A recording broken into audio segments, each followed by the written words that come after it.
안녕하세요. DJ 하늘입니다. 오늘의 사연 시작해 보겠습니다. 제게는 외할머니가 한 분 계시는데요. 진짜 엄마를 낳아주신 외할머니는 아니시고 엄마가 엄마의 엄마라 여기며 돌봐드렸던 분이세요. 저는 그 할머니의 존재를 얼마 전 엄마가 하늘나라로 떠나신 후에야 알게 되었지 뭐예요. 엄마가 늘 뭔가를 듣고 계시길래 뭐냐고 여쭤봤더니 라디오처럼 사연을 읽어주는 유튜브 채널이 있다고 하시더라고요. 예, 다정히 네 얘기도 이렇게 써서 보내봐. 나이는 어려도 네가 겪은 일들이 보통 일들은 아니잖아. 너 맨날 책 보고 공부하잖니. 글재주가 없지는 않을 것 같은데 한번 써봐. 이런데 안 보내더라도 나한테 읽어봐 주렴. 할머니 말씀을 듣고 제 얘기를 한번 써보려고 해요. 저는 대학교 2학년 때 학과 동기였던 남편과 혼전 임신으로 결혼을 했답니다. 남편이 엄청나게 쫓아다니고 들이대서 사귀게 됐는데 사귄 지 2달도 채 지나지 않아서 임신을 했던 거예요. 그런데 알고 보니 남편은 제가 입주거에 하던 집에서 나오는 걸 우연히 보고 저를 부잣집 딸이라 생각해서 그렇게 들이댔던 거였죠. 저희 집은 찢어지게 가난하다고 할 수 있었는데 말입니다. 그걸 알게 되자 남편은 싸늘하게 식었고 시댁에서는 결혼 못 시킨다고 들어선 아이는 보내라고 난리였어요. 그렇다고 시댁이 뭐 그리 대단한 집이었던 건 아니고 그저 평범한 수준이었는데 교양으로 치자면 거의 바닥에 가까웠어요. 특히 시모가 속물스럽고 상스러웠죠. 다 쓰러져가는 단칸방에 산다면서 부잣집 딸 행세를 어떻게 했길래 내 아들이 감쪽같이 속아 넘어갔는지 알다가도 모르겠네. 어린 것이 깜찍하게 말이야. 임신이라니? 아직 군대도 안 간 내 아들 발목 잡을 일 있나? 앞길이 구말리인 착하고 순진한 내 아들 얼마든지 좋은 여자 잘 만날 수 있을 텐데 날벼락도 이런 날벼락이 없다. 처음부터 이럴 작정을 했던 게지? 이놈아, 너는 그렇게 여자 보는 눈이 없니? 응? 딱 봐도 지질이 궁상이 없는 집 딸인 게 뻔히 보이는데 말이다. 아, 몰라. 평창동 주택가 그 큰 집에서 딱 편의점 가는 차림으로 나오길래 그 집에 사나보다 했지. 누가 이럴 줄 알았나? 아, 나도 지금 미치겠다고. 나들 어쩌라고. 남편과 시모는 제 앞에서 저런 얘기들을 아무렇지도 않게 할 수 있는 사람들이었어요. 그때라도 알아봤어야 했는데 그 수모를 다 겪으면서도 당시에 저는 아이를 보낸다는 건 상상도 할 수 없었기에 당연히 결혼해야 한다고 생각했었죠. 어렸고 순진했고 무지했어요. 하여간 시부가 남편에게 책임을 지라고 한 덕분에 저희는 결혼할 수 있었고 결혼 후 시댁에 들어가서 살았습니다. 아무것도 없는 학생 부부였으니 어쩔 수 없는 선택이었어요. 결혼할 당시 저는 엄마 여동생과 함께 산동네 단칸방에 살고 있었는데 남편은 부끄럽다며 친정동네 근처에도 한 번 온 적 없었어요. 저보다 엄마가 얼마나 서운하실까 싶어서 속이 많이 상하더라고요. 그런데도 엄마는 서운한 내색은커녕 미안하다는 얘기만 하셔서 더 마음이 아팠어요. 네 아빠가 하는 사업마다 말아먹으면서도 계속 그놈의 사업을 벌이는 바람에 집에 돈이 모일 틈이 있었나 어디. 마지막 하나 남아있던 집까지 날려먹었던 걸 생각하면 지금도 억장이 무너져. 그래도 그 바람에 아빠랑 이혼하고 연 끊고 사는 게 어디야. 난 그렇게라도 된 게 다행이다 싶어. 단칸방도 겨우 구했지만 버스 타는 곳까지 30분이나 걸어 내려가서 힘들게 학교 다니는 너희들 보면서 엄마가 얼마나 미안했는지 몰라. 그런데도 불평 한마디 없이 공부도 그렇게나 열심히 해서 좋은 대학에 장학금 받고 들어갔잖아. 대학 다니면서는 입주과에서 생활비까지 보내고 엄마가 능력이 없어서 우리 딸 고생만 시켰지. 그런 말 마 엄마. 나랑 유정이는 엄마 사랑 넘치게 받고 자랐어요. 내년에 임대 아파트 들어가면 우리 셋 더 행복하게 살 텐데. 너무 일찍 결혼해서 내가 미안해. 임대 아파트에 입주하고 엄마는 정말 좋아하셨어요. 집 가까이 시장도 있고 마트도 있고 큰 화단도 있는 깨끗한 아파트라고 얼마나 좋아하셨는지 몰라요. 이사하고 얼마 뒤 처음으로 남편을 데리고 친정 나들이를 했는데 남편은 집에 머무는 내내 불편한 기색으로 앉아있더니 나오자마자 툴툴거리며 저와 친정을 무시하는 말들을 쏟아내더라고요.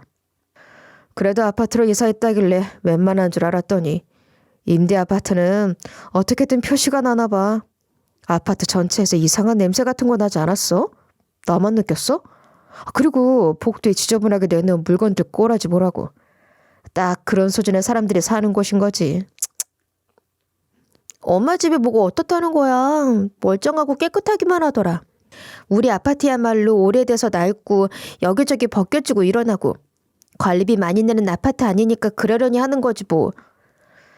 어떻게든 친정을 무시하고 싶은 남편의 억지를 듣고만 있을 수 없어서 반격을 했지만 남편은 그 뒤로 2번 다시 친정에 가지 않았어요. 남편과 신부는 늘 그런 식으로 되지도 않는 논리로 저와 친정을 노골적으로 무시하고 비웃었죠. 그나마 제일 상식적인 사람이 시부였는데 결혼해서 딸을 낳고 3달쯤 됐을 때 심근경색으로 갑자기 돌아가셨어요. 시모는 장례식 내내 대성통곡을 하면서 그 와중에도 저를 깎아내리느라 정신이 없었습니다. 멀쩡하던 사람이 갑자기 하루아침에 그렇게 됐지 뭐야. 며느리 본 지 얼마나 됐다고 이런 일이 생겨? 사람 잘 들여야 한다는 옛말 그런 거 하나 없지. 그때 저는 산후조리도 제대로 하지 못한 상태로 장례를 치르는 동안 내내 잠도 제대로 못 자고 손님 접대를 했었죠. 그런데도 시모는 뭐가 그렇게 못마땅한지 사사건건 꼬투리를 잡더라고요. 아니 애를 왜 친정에 맡겨? 그것도 갓난애를 엄마가 챙겨야지. 벌써부터 걸핏하면 친정에 맡기고 그러면 못 쓴다. 애한테도 안 좋아. 네 몸 편하자고 이 집 핏줄을 할아버지 장례식장에서 빼돌리니? 그래서 갓난애를 데려와 업고 일을 했더니 그때는 또 이러는 거예요. 애가 왜 이렇게 우니? 일부러 울리니? 애가 저 시집 온 게 무슨 자랑이라고 사람들 다 쳐다보는 거 부끄럽지도 않아? 애 갖고 일하는 거 티내면서 나를 아주 악덕 시어미로 만들려고 작정을 한 거지. 손님들 보기 창피하니까 애 좀 그만 울려라. 목구멍까지 올라오는 하고 싶은 말들이 얼마나 많았겠어요. 그래도 삼키고 삼켰어요. 시부 돌아가신 장례 치르면서 저 하나 공격하는 힘으로 버티는 것 같은 시모를 이해할 수는 없었지만 참아주자는 마음이었거든요. 70년대 이야기냐고요? 불과 몇 년 전 이야기예요. Z세대인 제가 그렇게 참고 살았다는 게 믿겨지시나요? 저를 못 잡아먹어 안다는 시모를 보고도 남편은 제 편 한 번을 들어주지 않았어요. 만난 지 2달 만에 임신해서 결혼을 했으니 사실 남편을 잘 알지도 못한 상태였던 건데 알고 보니 세상 찌질한 놈이더군요. 학교 공부도 대충대충. 그런 남편을 보면서 저는 너무나도 복하게 하고 싶었죠. 나 복학하고 싶어. 애도 엄마가 봐주신다고 했고 학비도 내가 벌어서 다닐게. 휴학 연장도 이제 더 안 된단 말이야. 다시 휴학을 하더라도 이제는 한 학기라도 다녀야 기한 연장을 받을 수 있어. 무슨 복학을 한다고 그래. 학교가 다니고 싶어? 과제 좀 해달라고 할 때는 들은 척도 안 하더니 공부가 하고 싶어? 남편은 짝꿍 놀리는 초등학생 마냥 유치하게 제 속을 긁으며 반대했고 시모의 반대는 한층 더 격렬했어요. 네가 공부는 해서 뭐 하려고 그러니? 애나 잘 키워. 그리고 학비를 벌어서 다녀? 그럼 학비 버느라 나다니는 시간은 또 어쩔 거야? 집안 살림은 누가 하니? 넌 어떻게 생각이 그렇게 짧니? 딱 네 생각만 하는구나. 남편과 시모의 반대에 부딪혀 저는 복학을 포기해야 했어요. 제가 그렇게 다니고 싶었던 학교를 남편은 의욕도 의지도 없는 상태로 다녔어요. 군대 가는 게 너무 싫다고 미루고 미루는 수단으로 학교를 다닌 것 같다고 할까요? 한심하기 짝이 없었죠. 학부를 졸업하고도 군대 가기 싫다면서 대학원을 지원했는데 그마저 떨어지는 바람에 군대를 가더라고요. 남편이 군대를 가고 나니 시모는 이제 또 다른 고실로 저를 구박하기 시작했어요. 내 아들은 군대 가서 생고생을 하는데 너는 챙겨야 할 사람 없어서 좋니? 학교 다니다 말고 애가져 시집아 들어앉아가지고 바깥 벌어오라는 사람이 있기라나 편하게 놀고 먹으니 팔자가 폈다 폈어. 네 팔자가 상팔자야. 어머니, 저는 놀고 먹고 싶다고 생각한 적 한 번도 없어요. 복학해서 학교도 마치고 싶었고 그러고 나면 취직도 하고 싶었어요. 그런데 어머니도 저 복학하는 거 반대하시면서 집에서 애나 보러 가셨잖아요. 그러셔놓고 이제는 또 집에서 애나 본다고 이러시면 저는 대체 어느 장단에 춤을 춰야 하는 거예요? 아이고, 뭘 잘했다고 이렇게 기세등등 목소리를 높여? 까딱했다간 시어머니 한 대 칠 기세가 아니고 뭐야? 어머니, 그럼 저 집에서 애기 보면서 공무원 시험 같은 거 공부해 볼게요. 틈틈이 시간 나는 대로 하면 집안일에도 지장 없을 거예요. 구박할 구실을 찾아 억지를 부리는 시모가 어이없었지만 저는 기회라고 생각하고 공무원 시험 준비를 선언했어요. 공부하는 건 언제나 자신이 있었는데 아이 보랴, 때마다 밥하랴, 청소에 빨래. 시모는 집안일이라고는 장 보는 거 딱 하나 했거든요. 무튼 공부에 집중할 수 있는 시간이 불규칙하고 넉넉하지도 않았고 또 출산을 하면서 뇌도 같이 출산한다는 말이 맞는지 학습 효율도 정 같지 않아서 7급은 무리일 것 같아 국어 공무원 준비를 했답니다. 그리고 모의고사 친다는 생각으로 친 첫 번째 시험에서 당당히 합격을 했어요. 1년 정도 더 준비해서 제대로 볼 작정이었는데 한 번 만에 붙어버린 거죠. 대학 합격을 했을 때 이후로 뭔가를 잃었다는 기분을 처음 느낀 것 같았어요. 정말 너무너무 좋았어요. 그런 저를 시모가 그냥 봐줄 리가 없지 않겠어요? 개나 소나 다 하는 공무원 그게 뭐 별거라고. 대단할 거 하나 없다. 누가 보면 사법고시라도 붙은 줄 알겠어. 괜히 들떠서 그러지 말고 적당히 해라 얘. 어머 어머님, 사법고시 없어진 게 언젠데 아직 사시 얘기를 하시면 어떡해요. 누가 들으면 옛날 사람이라고도 울리겠어요. 그리고 어머님, 개나 소나 다 하다뇨. 형님도 국어 공무원 준비했다가 떨어지셨잖아요. 저는 준비하는 신용만 하고 공부도 거의 안 한 줄 알았더니 그래도 꽤 준비를 했던 모양이죠. 제가 형님 보던 수험서를 빌려봤잖아요. 보니까 공부하는 적이 빼곡히 있어서 좀 놀랐어요. 그렇게 열심히 해도 안 될 수 있는 게 시험이라는 건데 저는 운도 참 좋았던 것 같아요. 그죠? 대학 졸업하고 3년째 취준생인 손이 시누이가 구급 공무원 시험 준비했다가 떨어진 거 다 알고 있는데 은근슬쩍 깎아내리며 무시하길래 사이다 발언 좀 했어요. 시모는 그런 식으로 말하면 좀 덜 꿀린다고 생각하는 건지 그게 더 속 보이고 없어 보이는 거 아닌가요? 저라면 그렇게 유치하게 센 척하지 않고 그냥 쿨하게 축하할 텐데 말이에요. 어머 얘 좀 봐. 이젠 손이 시누이까지 깔보려고 드네. 공무원 2번만 했다가는 시어머니 머리 꼭대기에 올라가겠다. 그래, 너 아주 잘났다 잘났어 정말. 네 어머님, 저 오늘만큼은 잘난 기분 좀 느끼려고요. 지금 저한테는 세상 그 어떤 대단한 시험보다도 구급 공무원 시험 합격이 제일 자랑스러운 일이에요. 마음껏 기뻐할래요. 멀리 쉬어도 소용없어요. 정년 보장된 탄탄한 직업이 생기는 거잖아요. 저 이제 언제라도 나가서 혼자 애 키우며 살아도 충분히 살아요. 이보다 더 든든할 수가 없다니까요. 이혼 얘기까지 들먹이니 시모는 그제야 입을 꾹 다물며 누그러졌어요. 시모가 저런 얘기를 해도 그러거나 말거나 저는 너무 기뻤어요. 이런 게 자존감이 높아지는 거구나 하는 생각이 들더라고요. 시모나 시누이, 남편은 열등감에 제게 그러는 거라는 생각이 들면서 그들이 하는 얘기가 가소롭게 느껴졌어요. 그동안 저는 제 자신을 너무 잊고 살았던 거예요. 이제부터라도 저를 더 많이 생각하며 살아야겠다고 결심했답니다. 당시 시댁의 수입이라곤 초등교사였던 시부의 연금이 전부였으니 아이까지 5 식구가 먹고 살기엔 살림이 빠듯했어요. 그나마 제가 돈을 벌기 시작해서 아이도 키울 수 있었던 거였다니까요. 처음 공무원 시험 합격하고 출근하기 시작할 때는 큰 소리도 좀 치고 그랬었는데 그것도 시간이 흐르니 무뎌지고 제가 번 돈으로 생색내는 것도 쉽지가 않더라고요. 게다가 시모와 시누이는 시부연금은 자기들 쇼핑하는데 다 써버리고 제 월급으로 생활비를 전부 충당하려고 들었어요. 한두 달 당하고 보니 더 이상 당할 수는 없겠다 싶었죠. 어머니, 이제 저도 월급을 좀 규모 있게 쓰려고요. 분가도 해야 하고 애 교육비도 만만찮게 들어갈 테니 적금 2개 들었고요.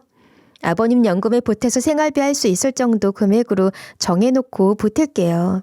그래야 저도 계획이 설 것 같아요. 분가? 분가는 네가 하고 싶다 그러면 그냥 하는 건 줄 아니? 그렇다 치고 꼴랑 그 돈 몇 푼 벌어온다고 유세 부리는 것도 아니고. 이럴 때 더럽고 치사하고 안 이꼽다 그러는 거지? 아니요 어머니, 저 유세 부리는 거 맞아요. 유세 좀 부릴게요. 꼴랑 몇 푼이라도 제가 매일 아침 출근하고 온갖 민원 처리하고 쫓아다녀서 번 돈이기 때문에 너무 자랑스럽고 뿌듯해요. 그 꼴랑 몇 푼이라도 지금 집에서 돈 버는 사람이 저 하나인데 유세 부릴 만하지 않나요? 지금 시댁 형편의 현실을 콕콕 집어서 팩폭토 날려줬어요. 꼬박꼬박 월급 받아오는 제가 돈 한 푼 벌어본 적 없이 쓰기만 하는 시모와 시누이를 계속 봐줄 수는 없죠. 그렇게 시간이 흘러 남편이 제대를 했어요. 군대는 규칙적인 생활과 규율로 사람을 평균화시켜서 내보낸다던데 남편은 제대한 지 반나절 만에 군대 가기 전에 게으르고 무책임한 사람으로 돌아가더라고요. 차라리 군대에 있을 때가 더 나았나 싶었어요. 지금 경기가 워낙 안 좋잖아. 내가 갈 만한 기업은 신입공채 자체를 올리지도 않아. 거지 같은 작은 회사 다닐 수도 없고. 일단 월급 좀 모아둔 걸로 여행이라도 다녀와서 천천히 생각해 볼래? 하하, 정말 대책 없다. 대학원은 무슨 돈으로 다닐 건데? 군대 가기 싫어서 대학원 간다고 했을 때도 솔직히 학비는 어쩌려나 싶었는데 연구실 출근하면서 학비라도 벌 수 있는 것도 아니고 학비 고스란히 내면서 다녀야 하는 거면 현실적으로 감당할 수가 없어. 근데 이 와중에 여행 가겠다는 소리가 나와? 철딱선이 없는 남편은 군대를 다녀와도 나아진 게 하나도 없었어요. 대학원 타령을 계속하면서 취직할 생각은 전혀 안 하는 거죠. 저는 이제 더 이상 그런 남편을 보고도 가만히 있을 호구가 아니었습니다. 나 이제부터 당신 밑에 들어가는 돈은 한 푼도 안 대줄 거야. 다 끊는다고. 일도 안 하는데 집안일도 당신이 해. 내가 돈도 벌어오는데 놀고 먹는 사람들 위해서 살림까지 살아줘야 해? 집안일도 하고 애도 보고 당신이 다 해.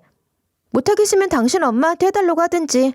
그것도 싫으면 취직하면 되겠네. 그냥 해보는 소리 아니고 진짜야. 나 한다면 하는 거 알지? 당장 오늘부터 아무것도 안 할 거고 당신이 집안일 안 하면 나는 애 데리고 엄마 집에 가든 단칸방이라도 얻어나갈 거야. 내가 버는 걸로 애랑 둘이 충분히 살아. 시모도 들으란 듯이 대놓고 큰 소리를 뻥뻥 쳤어요. 그런 거지 같은 시댁에서 살아남으려면 구급 공무원이라는 밥줄 꼭 붙들고 남편을 비롯한 시댁 사람들을 조련해야 했죠.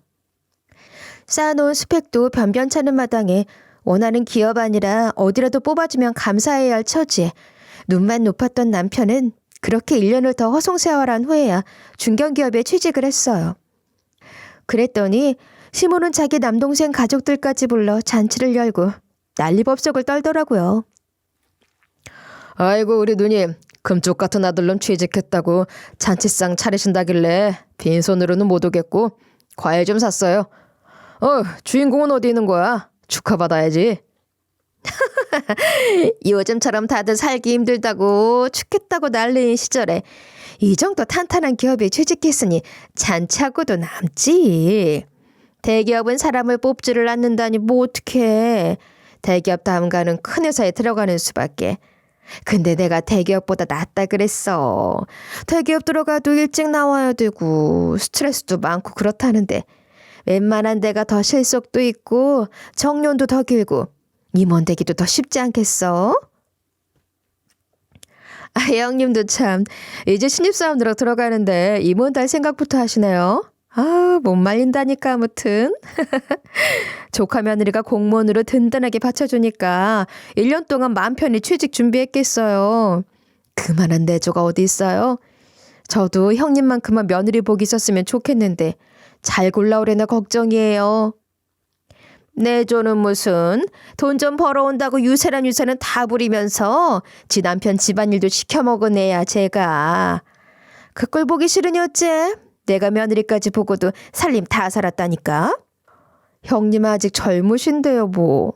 집에 있는 며느리도 아니고 밖에 나가 일하는데 살림은 형님이 좀 해주셔도 되죠 뭐.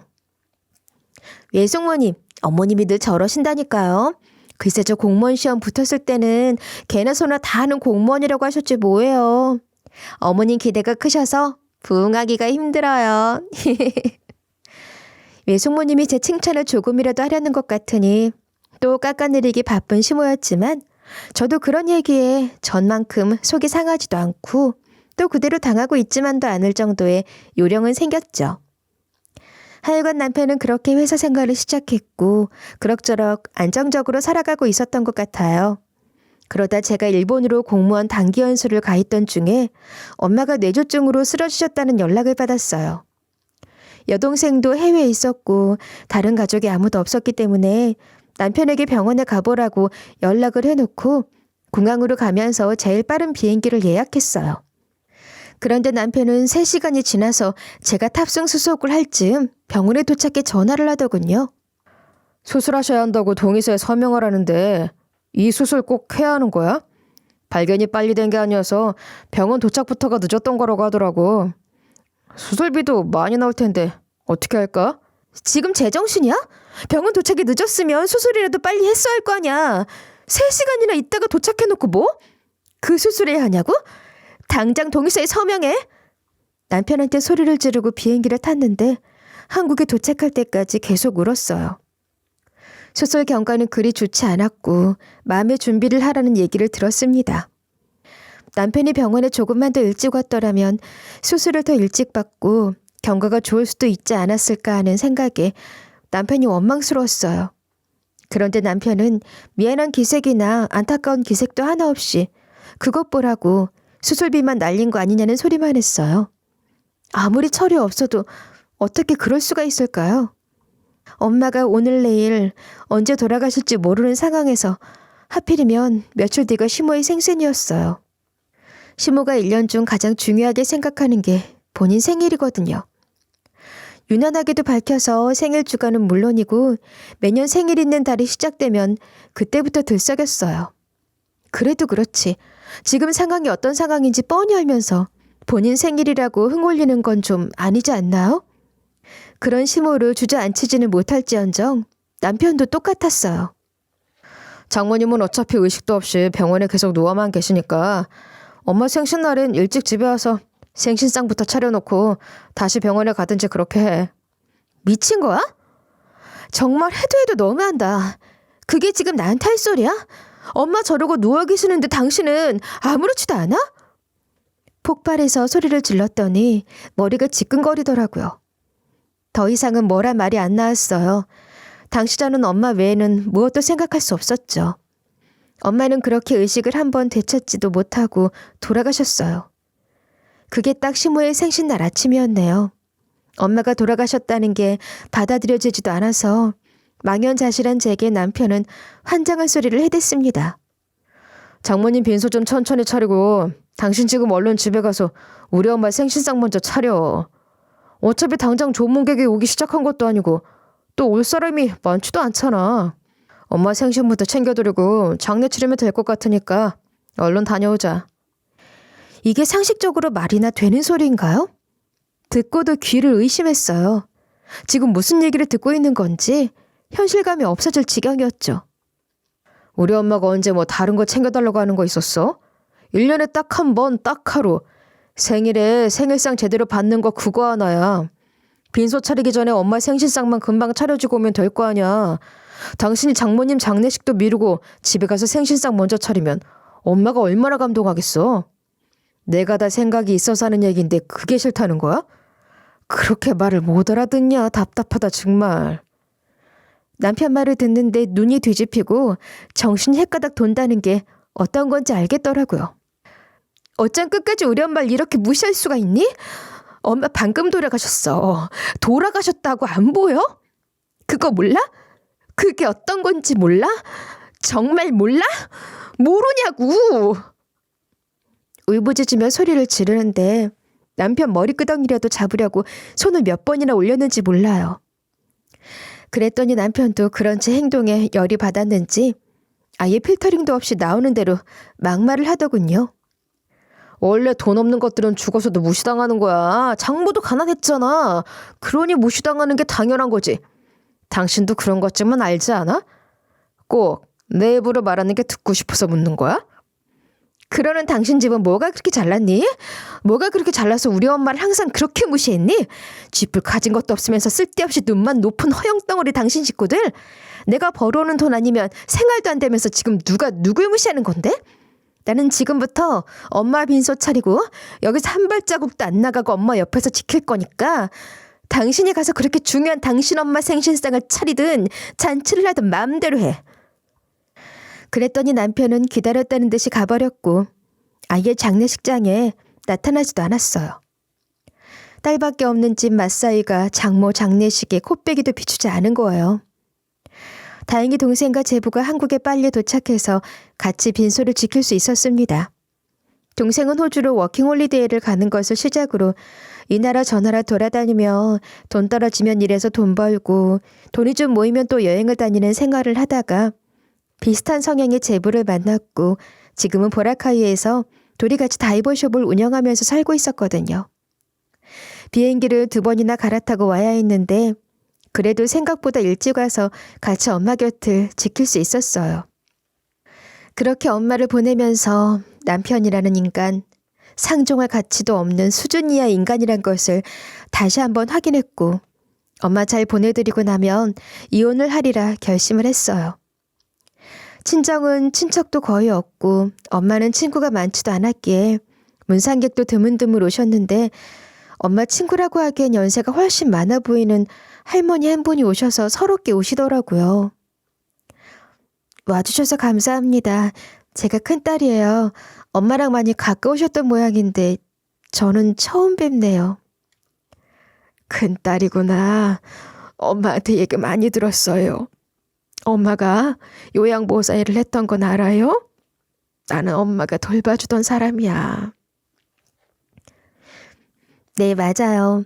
엄마는 제가 결혼하고 나서 요양보호사 자격증을 따셨어요. 큰돈 아니어도 보람 있는 일 하면서 돈 벌 수 있고 봉사도 할 수 있다면서 교육을 받으러 가는 동안에도 참 즐거워하셨죠. 그 할머니는 엄마가 3년 전부터 돌봐드리고 있었던 분이셨다는데 꽤 가깝게 지내셨던 것 같았어요. 한눈에 얼핏 보아도 험상치 않은 기운이 느껴지는 분이셨는데 할머니 본인 입으로 자기는 까탈스럽기가 유난한 사람이라고 말씀을 하시더라고요.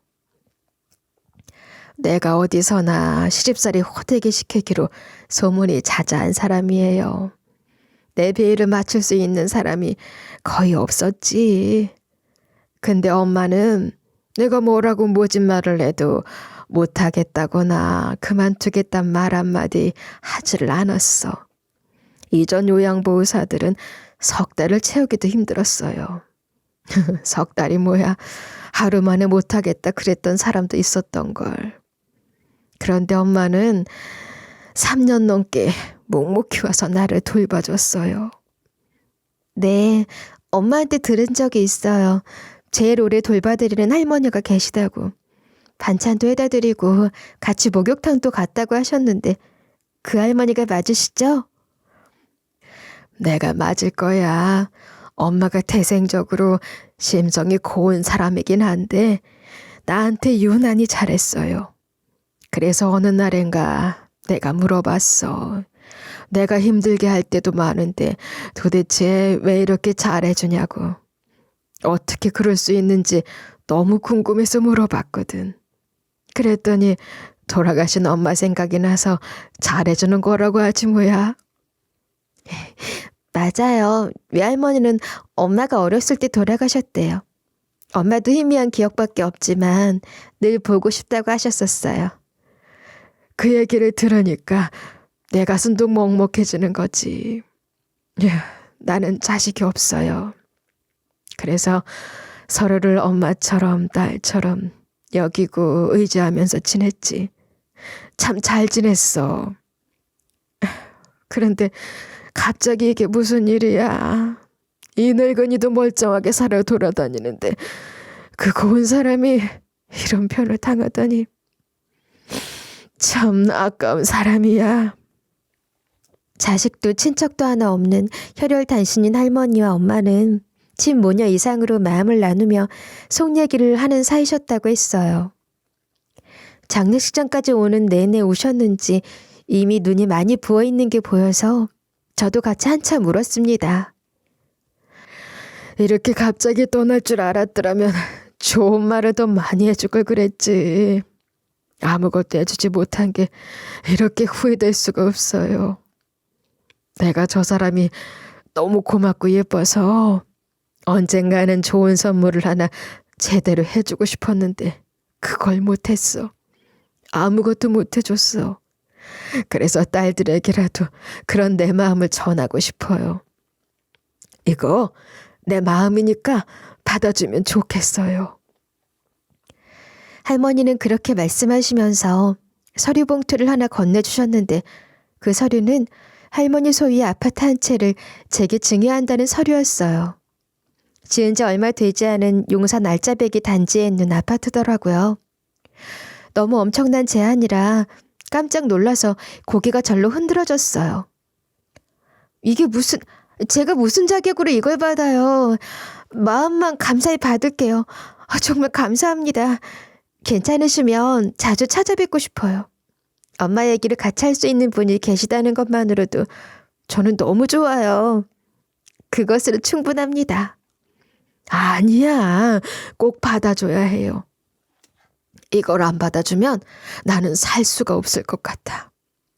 엄마가 어떻게 살았는지 알 만큼 알아요. 언젠가는 어떻게든 도움을 줄 생각이었는데 그걸 왜 미뤄뒀는지 모르겠어요. 그리고 큰딸도 사는 게 녹록지 않잖아. 시집살이 심하게 당하고 있다고 대놓고 말하진 않았어도 대충 알 수 있지. 이미 서류도 다 만들어 온 거니 받아줘요. 제발 받아달라고 하면 받아줄 텐가? 작은 딸은 외국에 살고 있다면서. 둘이 잘 나눠서 조금 더 편하게 살 수 있게 되면 더 바랄 게 없겠어요. 동생과 저는 당황스럽기도 하고 어리둥절한 상태로 계속 사양하고 거절했지만 할머니가 훨씬 더 완강하셨죠. 결국 우리 자매는 울면서 그 서류를, 아니 할머니의 마음을 받아들였습니다. 엄마가 돌아가신 외할머니라 생각하고 모셨던 분이니 우리에게도 외할머니라고 여기기로 했어요. 장례를 치르고 왔더니 남편과 시모, 시누이까지 합세에 들어서는 저를 현관에서부터 몰아세우더군요. 네가 시모 생일도 나 몰라라 하고 평소에도 네 할 일, 네 볼 일 먼저 보고 다니니 그런 일을 당하는 거야. 다 되돌아오는 거다 너. 이번에 제대로 느끼는 게 있었을 거야. 그렇지? 아직도 몰라? 느끼긴 뭘 느껴요, 엄마. 이 사람은 아직도 멀었어. 자기가 한 짓은 생각도 안 하고 장례식에 우리 아무도 안 간 거 가지고 화나서 저렇게 인상 쓰고 들어오는 거 봐. 뭘 잘했다고? 그러니까 말이야. 오키가 실수한 거야. 잠깐 다녀갔으면 될 걸 그거 하나를 안 해서 집안 분위기를 이 꼴로 만들었잖아. 정말 다들 너무하네요. 내가 지금 어디 가서 쇼핑을 하다 왔나요? 놀다 왔나요? 우리 엄마 장례 치르고 돌아오는 길이에요. 그게 내 볼일 보고 온 건가요? 나 지금 우리 엄마 떠나보내고 오는 길이라고요. 하루라도 쉬었다가 이혼 얘기 꺼낼 작정이었는데 집에 들어서는 순간 저런 얘기를 들으니 참을 수가 없었어요. 그래서 그 자리에서 바로 이혼 얘기를 해버렸죠. 내가 그렇게 마음에 안 들면 이혼해. 나도 더 이상 이렇게는 못 살아. 안 살아. 애 데리고 혼자 벌어서 살아도 지금보다는 훨씬 잘 살 수 있어. 그만하자. 이혼해. 걸핏하면 이혼 소리지.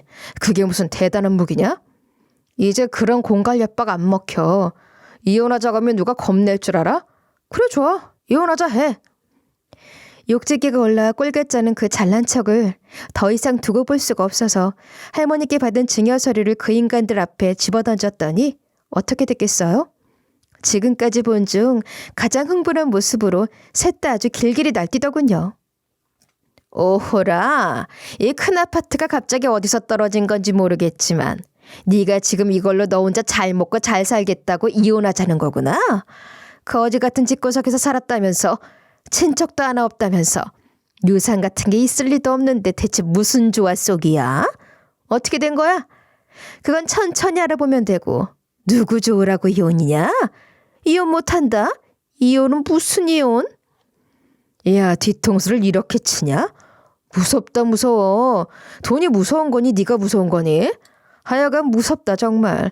장례 치르는 동안 무슨 일이 있었던 거야? 이럴 줄 알았으면 내가 가서 지켜보는 건데 말이야. 엄마는 뭘 또 마지막 날까지도 가지 말라 그래가지고 내가 아는 게 없잖아요. 하여간 이 아파트 이게 네 거면 나한테도 권리가 있는 거지. 내가 순순히 물러날 것 같아? 그렇게 이혼하고 싶으면 내 몫으로 반 떼어놓고 가. 그럼 얼마든지 이혼해 줄게. 멍청하긴. 그렇게 멍청해서 회사에서 일은 제대로 하니?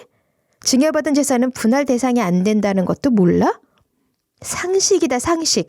그리고 애는 내가 키울 거니까 양육비도 보내야 할 거야. 받을 수 있는 만큼 받을 거니까 그렇게 알아. 그렇게 말하고는 뒤도 돌아보지 않고 딸아이와 함께 그 집에서 나왔어요. 개거품을 물고 발악을 하며 떠들어댔지만 제게는 더 이상 의미도 없는 소음일 뿐이죠. 이미 부부라고 할 수 있을 마지막 신뢰까지 무너진 상황에서 남보다 못한 상태가 되었는데 협의가 안 되면 소송을 할 수밖에요. 솔직히 저는 이혼을 한 해 만회하는 문제로 싸우고 싶지도 않았지만 어쩌겠어요? 싸우기라도 해서 이혼을 꼭 해야겠는걸요. 제가 그렇게 강력하게 이혼을 주장하며 집을 나와버리니 이 인간들 태도가 180도 변하는 게 너무 웃기지 않나요? 물론 할머니가 주신 아파트 때문일 것이 뻔하지만 시모와 시노이의 속보이는 아부가 시작된 거죠. 예, 아가, 너 지금 어디 있니? 갈비찜이랑 성게알 넣고 미역국 끓였는데 좀 갖다 주려고 말이야. 이걸 해놓고 보니까 딱 네가 좋아하는 거잖아. 내가 이래. 너도 없는데 네가 좋아하는 음식만 하고 있더라니까. 애미 맘을 네가 좀 알아주면 좋으련만. 옳게, 내가 옳게 해주려고 뭘 좀 사둔 게 있는데 언제 시간 괜찮아? 밥이라도 한번 먹자. 밖에서 우리 둘이서만 말이야. 사실 내가 엄마 비위 맞추느라 그랬던 거지. 난 처음부터 옳게 좋아했어. 내가 애 기저귀도 한 번씩 갈아주고 옷도 하나씩 주고 나 은근히 옳게 많이 챙겼잖아. 우리 집에서 옳게 제일 많이 생각하는 건 나야 나. 한번 들어본 적 없는 아가란 소리를 콧소리까지 섞고 가며 태어나게 하는 시모나 시모 장단에 놀아난 것일 뿐 자기는 내내 제게 잘했다며 최면이라도 걸려는 듯 잊지도 않은 거짓 생색을 내는 시누이. 둘 다 배우를 냈어도 잘했을 거예요. 남편도 어줍지 않게 달콤한 말들을 영혼 없이 늘어놓으며 아이 생각해서라도 잘 살아보자는 등 헛소리를 해댔어요. 여보, 다정아. 정말 왜 이래? 내가 당신 처음 봤을 때 첫눈에 반해서 따라다녔던 거 기억하지? 요즘 그때 생각이 그렇게 나더라. 나는 그때보다 지금 당신을 더 사랑해. 내가 홧김에 그냥 해본 말들 담아두고 그러지 마. 나도 당신이 나한테 했던 심한 말도 다 잊어버렸어. 그런 게 부부지 뭐. 힘든 일도 같이 겪었으니까 이제 행복할 일만 남았네. 같이? 대꾸할 가치도 없고 그 모든 것들이 제게는 그저 공해처럼 느껴졌어요. 정말 피곤하고 귀찮았어요. 그래서 할머니를 찾아가 하소연을 했죠. 그동안 그 사람들이 친정엄마 저를 얼마나 무시했는지 말로 다 못해요. 그렇게 당했던 게 분해서 지금 그 사람들의 아부를 얼마나 떨 수 있는지 어디까지 할 수 있는지 시험이라도 하는 것처럼 골탕을 먹이고 싶은 마음도 있었어요. 근데 고사하고 통쾌한 기분은 아주 잠깐뿐인 거예요. 이제 정말 그만하고 싶어요. 그저 빨리 이혼하면 좋겠어요. 네가 엄마 심성을 쏙 빼닮은 거지. 그 엄마를 보고 자랐으니 당연한 거 아니니. 그런 사람들 상대해봤자 똑같은 사람 되는 것 같아서 기분이 더 나빠질 거야. 그리고 무엇보다 지금 그 사람들에게 허비할 시간이 어딨어. 안 그래? 맞아요.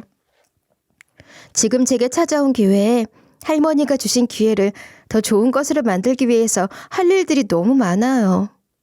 이제 혼자서 아이 키우며 살아야 하니까 저도 더 나은 사람이 되고 싶어요. 대학 공부 제대로 마치지 못한 게 내내 얼마나 아쉬웠는지 몰라요. 대학에 다니고 싶은데 지금 하는 일을 계속하면서 다니는 게 좋을지 휴직을 하는 게 좋을지 고민하고 있어요.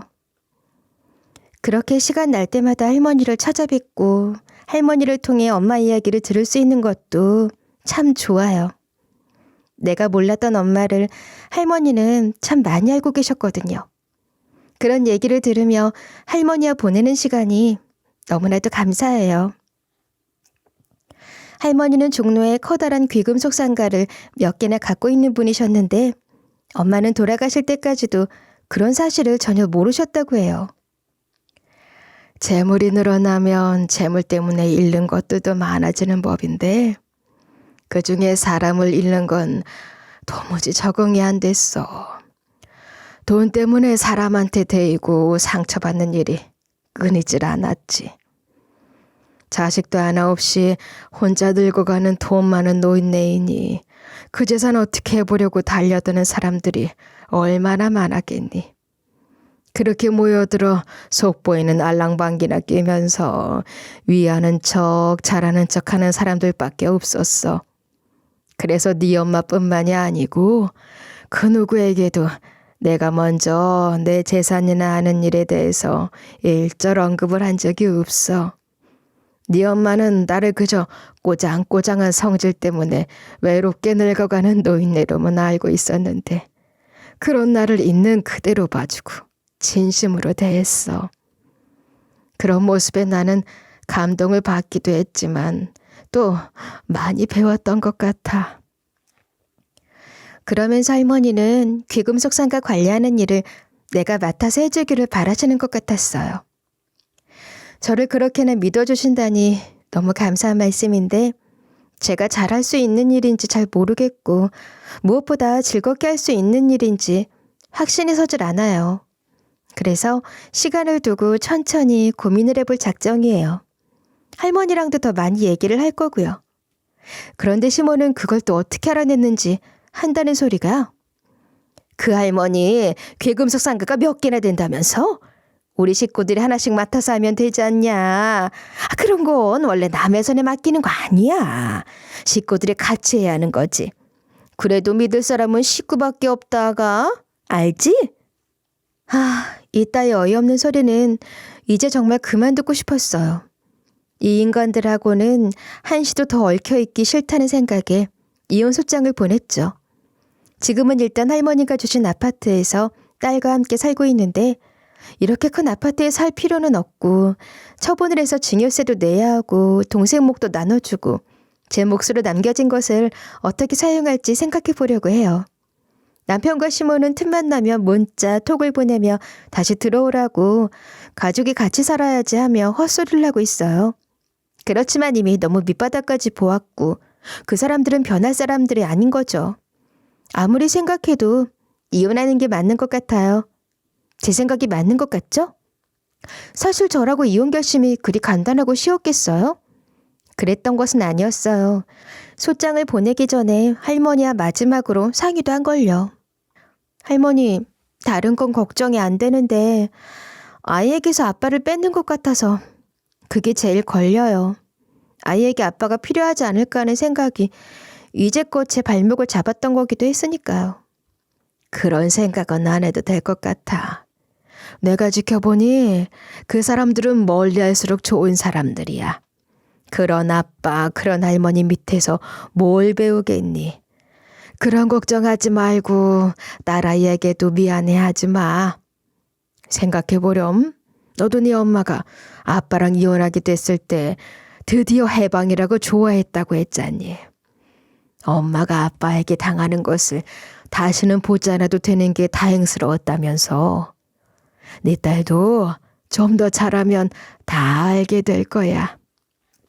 저는 엄마를 잃었지만 엄마를 함께 추억할 수 있는 할머니가 생겼고 멀리 있어도 언제나 힘이 되는 동생이 있고 원하는 공부를 마음껏 할 수 있는 경제적인 여유도 생겼어요. 그리고 소중하고 예쁜 내 아이도 있죠.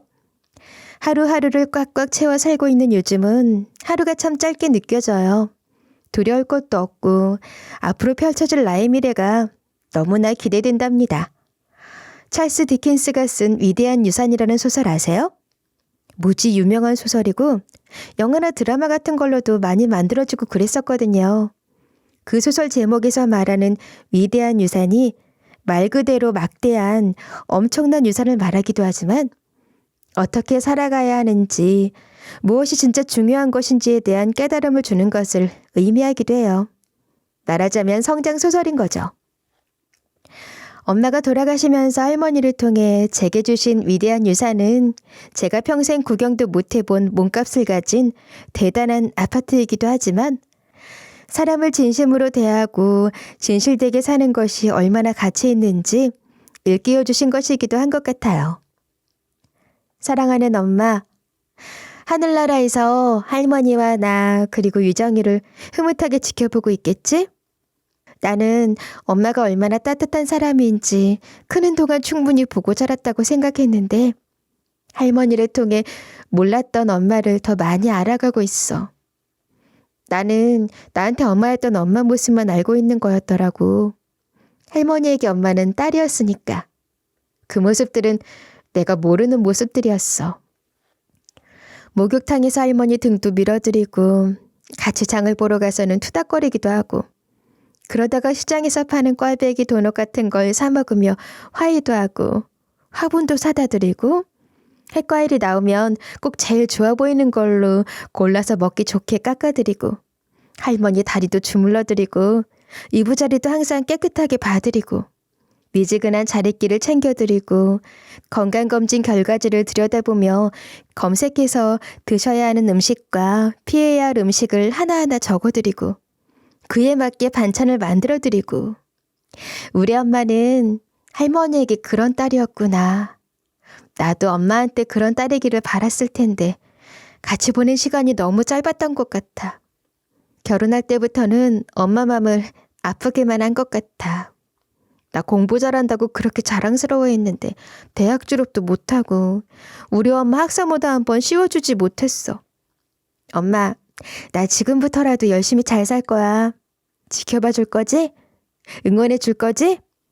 엄마가 할머니랑 하고 싶었던 것들, 할머니가 엄마랑 하고 싶었던 것들도 내가 다 할 거야. 지금 엄마도 여기 같이 있다면 더 바랄 게 없겠지만 우리 나중에 다시 만나면 그때 여기서 못했던 거 다 하면서 헤어지지 말고 행복하게 살자.